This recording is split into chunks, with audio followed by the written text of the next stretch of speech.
Thank you very much for joining me on the Security Space podcast today.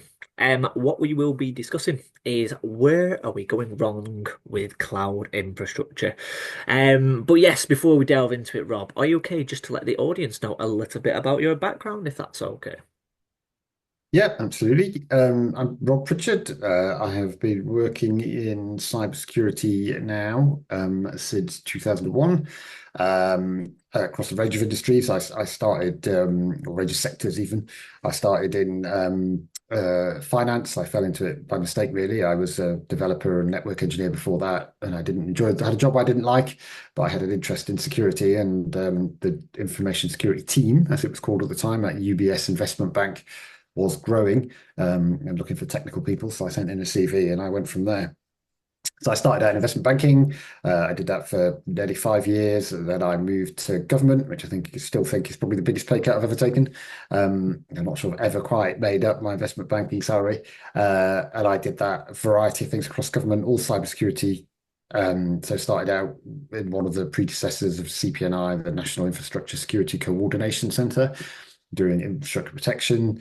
And then I led a team doing investigative work into sort of very capable hacking groups, nation state hacking groups, effectively. And then the final role, I like to say I was the highest middle management rank in the civil service. I was deputy head of one of the new bodies that was set up in the very first iteration of the UK cybersecurity strategy in late 2000.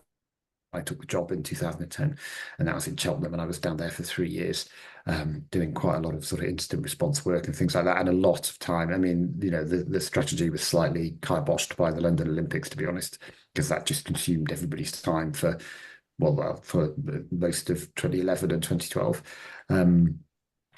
And after that, I mean, I loved what I was doing, but I decided it was time for a change anyway. So I left to start my own company, and I've done that ever since, consulting and doing a variety of things. Quite a lot of operational focus, so quite a lot of security operations centers, and network monitoring, incident response, a lot of training, and also more recently, although not so much in the last year, but for the sort of 5 or 6 years preceding, quite a lot of work that's government funded to build capacity building, cyber capacity building, basically. So working in the Balkans and Moldova and Indonesia and places like that on government funded projects. I think with the demise of USAID, it was perhaps a good time to move away from that work anyway. Not that we ever actually got any USAID money. Amazing, amazing, Rob. So, a very, very colourful past with, yeah, I'm sure lots of stories to tell. So, I suppose let's kick off into it. And yeah, I just want to maybe start off with a high level sort of helicopter overview. Obviously, over the past, couple of decades, that you've worked in security in numerous different formats. How have you sort of seen it change? How have you sort of seen it evolve, from when you started to, as we're speaking now in 2025? I think one of the biggest challenges is the sort of profile of it, in that, from it was a niche thing. So when I worked at UBS, and this is, on the record now, you can Google it. The UBS owned an investment bank, not an investment bank, a domestic bank in US called Paine UBS Paine which is like a high street bank, not a very big one on the grand scheme of things, but equally not very big in the US, can still be quite significant. And one day UBS PayWeb vanished. It just couldn't function anymore. And it was caused by a disgruntled sysadmin who had left in a huff and left like a logic bomb on the Linux surfaces. He went to prison eventually. He was caught and went to prison. But that, outside of the technical press, that didn't particularly make any headlines. So if you read the Register or something like that, it was covered in there. And if you Google it, that's where you'll find the stories. You may find a little bit in the mainstream press. Um, but I just think that's incredible. Now, imagine a disgruntled sysadmin took down a whole bank for 3 days and it didn't make the headlines. Whereas now, I mean, in some ways, I think we've probably passed the peak, because ransomware still happens and it doesn't make the headlines quite as much. Although perhaps it's because the world has become a bit more chaotic in the last sort of 6 months. But it's changed so much that you can't have a compromise and not tell anybody about it, or expect not to get bad press.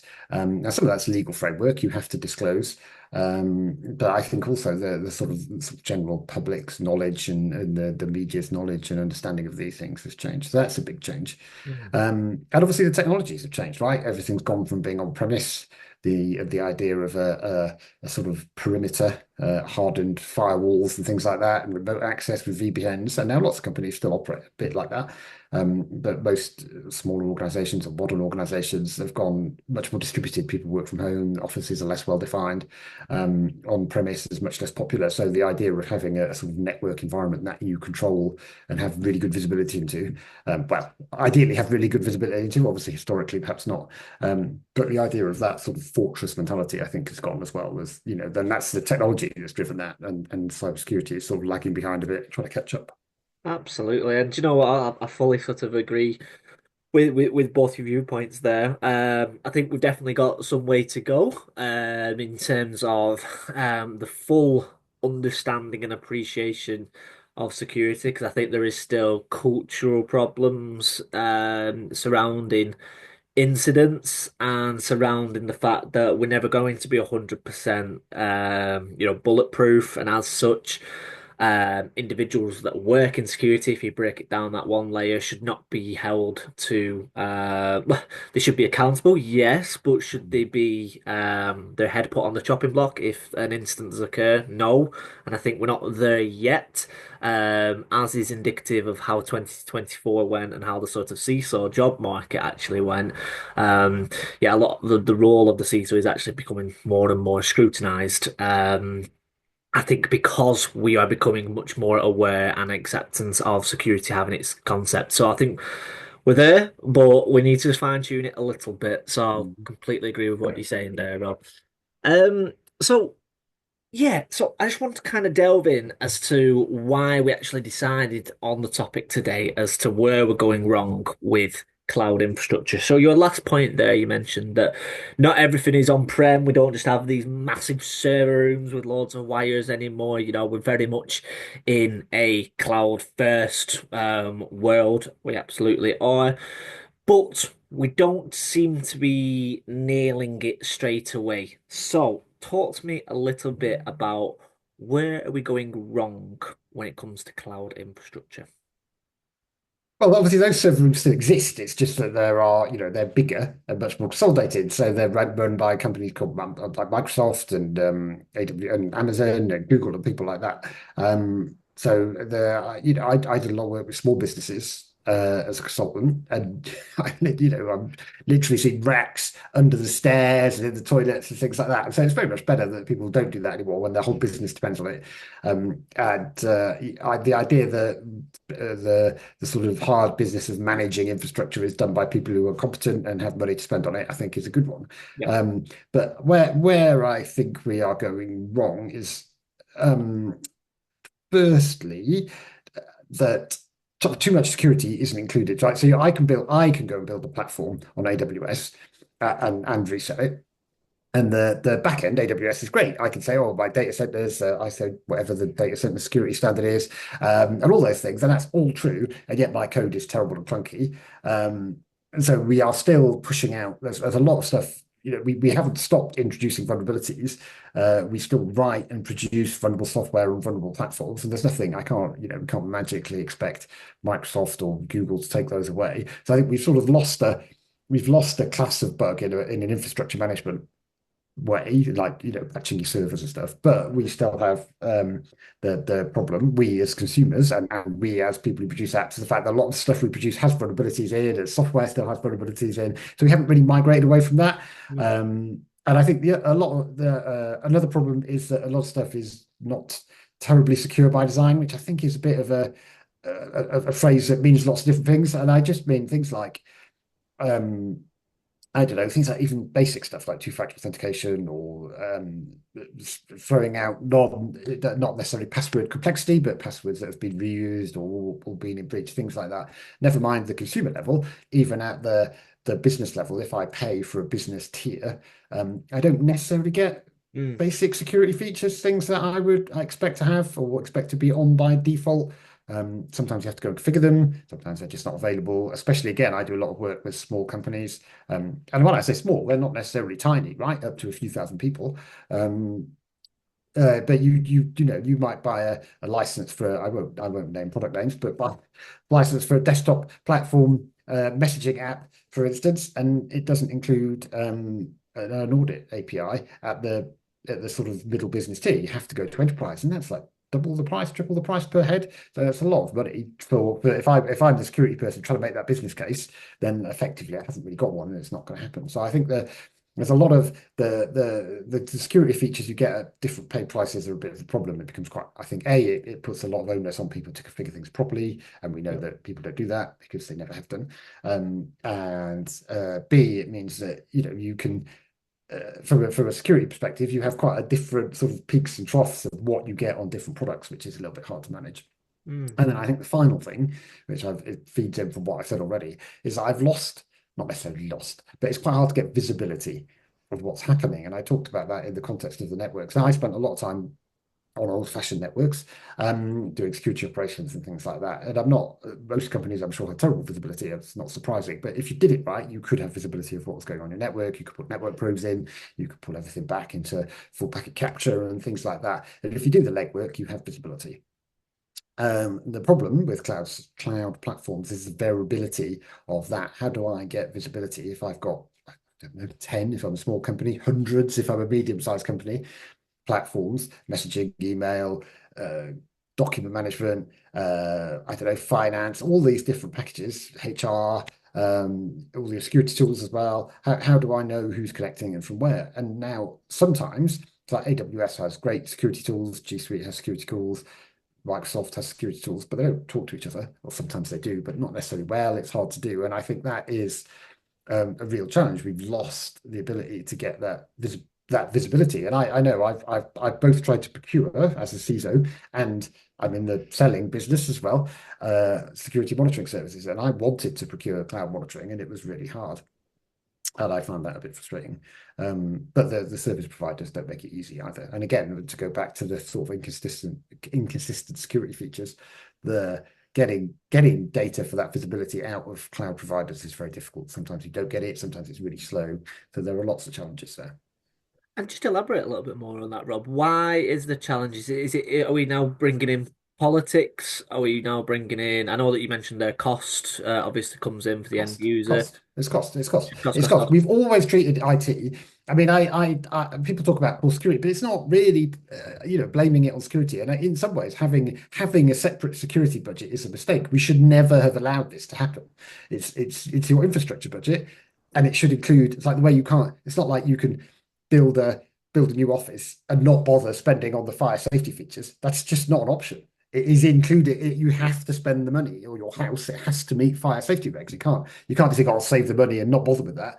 But you can with infrastructure, with your IT infrastructure. So the reason we have very poor security is because sort of legacy infrastructure has been built very cheaply. We outsourcing was always to the lowest possible bidder, quickest amount of time, cut everything you can, and we haven't really changed from that. And I've worked for small companies, worked with startups. The drive is to get the product out, the minimum viable product, that kind of thing. And there's nothing wrong with that, but it does mean that you aren't necessarily spending the time to write good code or due diligence on the things you're providing, the libraries and how they manage and maintain and all those things. We can write secure code. It's functionally possible to do that. Aircraft have to go through massive testing of software, which is why they're often running on machines that are years out of date. But it doesn't pose a risk because of the scrutiny the software goes through. It just doesn't have the vulnerabilities in it. Now, okay, it's a different operating environment, but we can. It is possible to write secure code. It's harder. It's more time consuming and all those things. So it costs more, and we don't do it. And I also think a lot of the time, they're slightly political in that, and I'm not knocking the work of the National Cybersecurity Central bodies like this. I've been on that side of the fence trying to give this advice.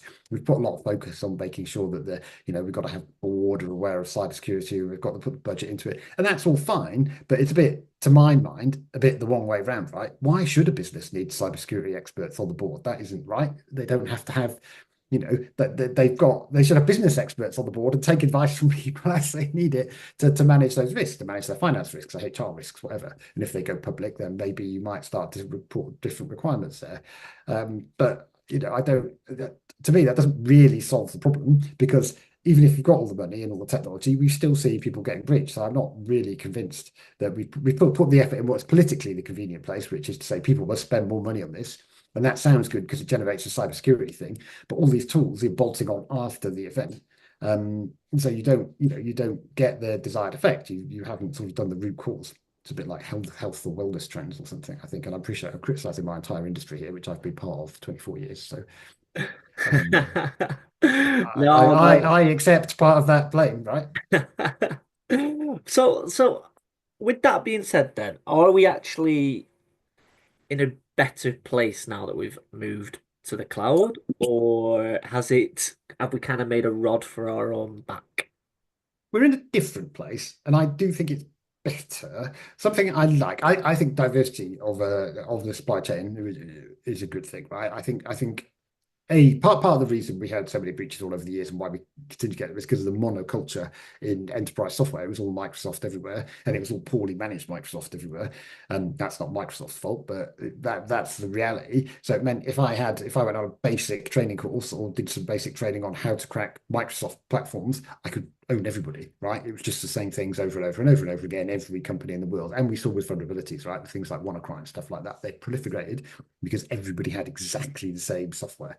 And that's bad because it builds in all these systemic failures. So I actually think one of the things we should focus on is making sure we reduce systemic failures, focus on that rather than trying to educate the board, because then at least when things go bad, it can't spread out of hand. So I think we're better in that I see diversity of platforms. I work with different companies and they use different things, right? They'll have a variety of desktops. They're not all, in tune joined to Microsoft, things like that. So people have Linux or Macs everywhere or whatever. And I'm not saying one's better than the other, but diversity means that, you know, I can't hack the whole or destroy the whole organization, burn all of their devices if every device is different. And I see variety of cloud platforms as well. People use different things. At least we're starting to see, I mean, I guess there's only two players in the sort of office space, which is Microsoft, the mostly dominant with M365 and then Google Workspace. But at least there's two. And so I think that's better. I think diversity is better. I don't like buzzwords, but I do think the sort of zero trust is better. The idea that we haven't got that trusted crunchy middle, because it used to be that, if I compromise one laptop, that's it. I was in. I could pivot and move around your network, and the file shares were all open, and no further authentication was required.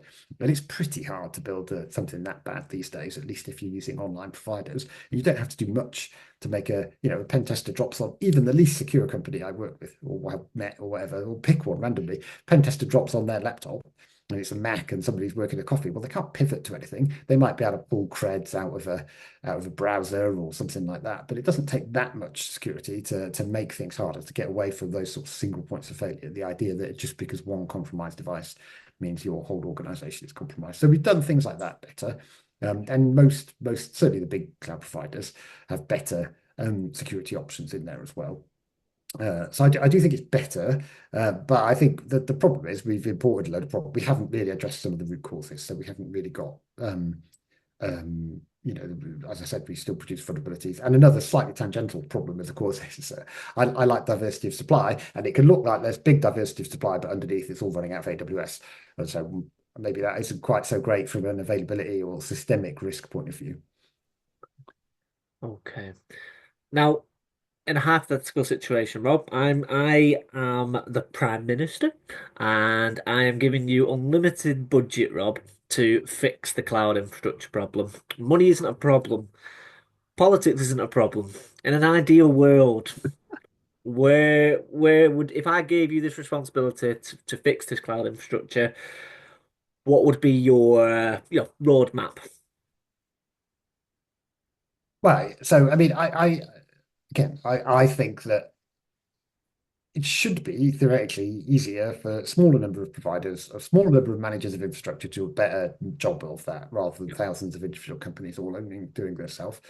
So better security by default, making people turn stuff on instead of having to go disable it. So things like Microsoft Secure Call drives me mad because you turn it on and it's like 37%. And it's like, well, why is it 37%? Why have I got to do a bunch of stuff to get a platform I'm paying for up to a sort of reasonable level of security? It's ridiculous.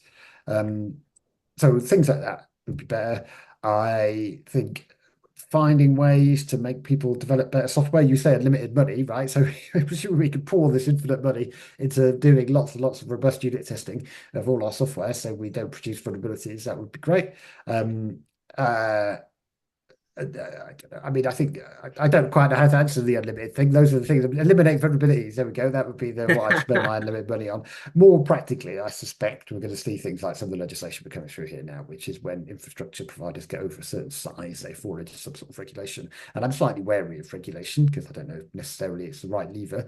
But I think avoiding monopolies is probably a good thing. And if making whether it's legislation or just I don't know. I don't know how you pull the levers otherwise. Insurance is always supposed to do it, but I don't know if it has. Just making people invest, not drive the cost to the lowest point, so it excludes any kind of security, right? So people are just rushing to get the product out, and we've managed that with. I think fire safety is quite a good analogy, right? We've managed that with fire safety. You can't just build stuff and throw it up without meeting minimum sets of requirements. And I think I don't want to reach for legislation as the answer, but some way of ensuring that software we actually produce, and maybe that's automation, right? Maybe that's coming. Maybe the AI promise will be actually we weed these bugs out. Although having used AI to write software, I'm not entirely convinced about that, but maybe it'll happen. Mm. Okay. Okay. Um, Obviously, I know as we approach us for our last 5 or 6 minutes, I just wanted to ask you a little bit, obviously, about your product, Argus, and ask you a little bit of more information about that. Firstly, I know that obviously, you said you spent a lot of time, obviously, in government, in Cheltenham, and now obviously doing your own thing and working at CISO as well. Why did you decide to create your own product? What sort of gap in the market did you see, Rob? Well, I couldn't procure it. That's why, basically, as I mentioned, as a CISO for a company that was cloud first, to use another whatever the word is, Buzzword bingo. the buzzword bingo. Yeah, I couldn't procure it, and I've been on the selling side of socks as well, and indeed am now.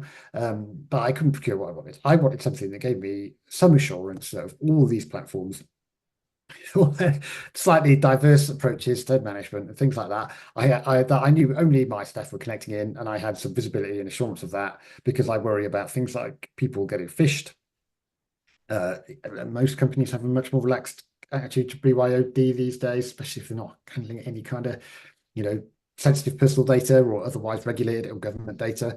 And I think that's fine. I don't mind people using their own device, but it brings risk with it. And I want to be sure that if somebody's device is compromised, because I can manage my endpoints, but if the people are using their own, then if their device is compromised, every authentication tokens are taken. I want to be able to spot it and mitigate it, and I want that to happen quickly. Um, so that's why, and I didn't want to have to rely. I didn't want to get in every morning and have to log into Google Workspace and log into Slack and have to AWS and look at their different audit logs and try and understand it and try and manually has the user connected from this place and this place simultaneously. Is that roaming? Are they using a VPN? I just wanted all that to go away and to have an alert if I had a problem and to have some reporting which gave me visibility into what was going on. So that's what I wanted. So that's what I developed. Yeah. Okay. And who would probably benefit most from using the Argus solution? Well, anybody using cloud platforms, really, in my opinion, because I'm not a big person in doing things for the checkbox uh, accreditation or whatever it might be, audit reasons of doing. They look good on the day, and then afterwards it all goes to hell. I think it's really useful to know what's happening in your environment, understand it, to have that visibility, and that's not just for security purposes, right? People always talk about visibility of coding or whatever it might be. It's a pretty good principle of understanding your environment. Um, so to me, that visibility and that assurance is really important. So I think anybody using cloud platforms, so if you want to know that if you've got especially diverse platforms, if you've got a diverse range of platforms, then having that sort of unified monitoring across all of them, I think is genuinely really helpful. And also without wanting to tick checkbox for buzzwords as well, things like PCI, the latest PCI 4 has quite onerous, I think, requirements on monitoring, especially if you have to do it manually. And I think quite a lot of that can be taken away. But equally, if you're just a provider trying to take away that automatically, and you've got four platforms that are in scope, then you're not going to automate your own pulling of those logs into something, and then somebody eyeballing them, and then somebody understanding them. You might be able to do it to pass an audit, but it isn't going to be really that effective if you actually genuinely want to know who is accessing your platforms from where and get alerts if it looks suspicious. Then I think this kind of thing is the answer. Mm. check my understanding, it's yeah, like you say, an all-in-one platform that's really designed around sort of a need for monitoring for them that are sort of remote endpoints. Like you say, if you are sort of utilizing sort of you're accessing company data whilst obviously on your personal device, it's a really good sort of monitoring tool to make sure that your cloud security is staying safe at It is, these. and not just your personal device. I mean, we Okay. detected very recently an alert for somebody who was, compromised. So they used one of the many authentication flows buried in Microsoft to be tricked, social engineering tricked into giving access to their account. Right, it was off on a work device. Nothing. There was no malicious links involved. There was nothing like that. But our monitoring platform, Argus, noticed, picked up Yeah. the sudden change in device and location and things like that in the session and alerted on it. So it isn't just bring your own device. I think that I focus on that because I think that is probably the companies I work with, who tend to be the smaller to medium-sized companies, have a sort of slightly more relaxed approach to that. But if you start to get into environments where you are a bit more focused on making sure people only use managed devices, you still have this risk, right? You still don't necessarily know that the authentication tokens are good, or they're not going to be attacker in the middle fished, or any of those kinds of things. You Yeah. still you still need that visibility. It's almost like the virtual perimeter is how I sort of think about it. I used to have this idea of having my intrusion detection or my sensors on the perimeter of my network, and on the inside, of course, as well, but on the perimeter, so you can see what's coming and going. And that's the product I've tried to build, that gives you that sort of similar approach. Effectively, you've got that virtual perimeter. Yeah, it just when you say virtual perimeter, it reminds me of we've literally just got a kitten and we've had to put a tag on him, and we've set up a virtual fence around our house and street so Right. that whenever he leaves it, he's in danger. And it just when you said virtual perimeter, I was like, "Ah, it's quite similar to that. Yeah, Obviously, yeah, talking yeah. about a kitten leaving the street, but it's talking about threats and danger, and yeah, it's sort of like the surface area. Um, cool. So, what a strange point to end on. But Rob, thank you very much for joining me on the Scooter Race podcast today. If anybody has got any questions for Rob about anything raised today around cloud infrastructure, I'll be sure to put his information down below, as well as all the information about the Argus solution as well. So, if you're a company or consultancy or whatever might have a need for what me and Rob discussed there in the last sort of 5 or 10 minutes, I'll be sure to put information down below. And Rob will be happy to sort of jump on a demo and discuss some more information around his solution. But once again, Rob, thank you very much for joining on the Scooter Space. My pleasure. Thanks for having me.